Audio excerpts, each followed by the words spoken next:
প্রিয় দর্শক, আসসালামু আলাইকুম। দর্শক, আপনাদের প্রীতি ও শুভেচ্ছা জানিয়ে শুরু করছি আমাদের আজকের প্রতিবেদন। তো দর্শক, আজকে আমরা এক অসহায় মেয়ের গল্প তুলে ধরব, যার নাম হচ্ছে ফাতেমা। ফাতেমার বয়স হয়ে যাচ্ছে, কিন্তু বিয়ে শাদী হচ্ছে না। তো ফাতেমার বাবা নেই, তার মা আছে। ফাতেমার একটা ভাই আছে। তো ফাতেমা একটা মাদ্রাসায় এতিমখানায় রান্নাবান্নার কাজ করে। তো সেটা করে যা পায় তা দিয়ে সংসার চলে। এই রান্নাবান্নার কাজটা আগে তার মা করতো, তো মা এখন অসুস্থ, বয়স হয়ে গেছে। তো এখন বর্তমানে ফাতেমাই করে। তো ফাতেমা সবসময় পর্দা করে। তো ফাতেমার বিয়ে শাদী হচ্ছে না, ফাতেমার খুবই খারাপ লাগে। যে বয়সে বিয়ে শাদী করবে সেই বয়সে রান্নাবান্নার কাজ করে পেট চালাতে হয়।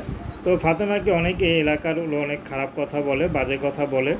হয়তো ফাতেমা কোনো পরকীয়া বা বিয়ে শাদী করছে, হয়তো গোপনে বা প্রেম করে, এজন্য হয়তো বিয়ে করে না। কিন্তু ফাতেমার মনে কষ্টটা কেউ বোঝে না। ফাতেমার পরিবার আর্থিক অসচ্ছলতার কারণেই ফাতেমার বিয়ে হচ্ছে না। তো কেউ নেই যে তার পাশে দাঁড়াবে।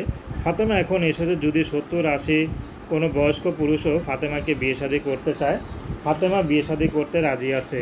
যদি কোনো হুজুর দাড়িওয়ালা পুরুষও যদি ফাতেমাকে বিয়ে শাদী করে তার স্ত্রীর মর্যাদা দিয়ে রাখতে পারে, তার ঘরে যদি বউ পোলাপনও থাকে, তাতেও কোনো ফাতেমার সমস্যা নেই। তো দর্শক, এই ছিল ফাতেমা জীবনের সংক্ষিপ্ত জীবন কাহিনী।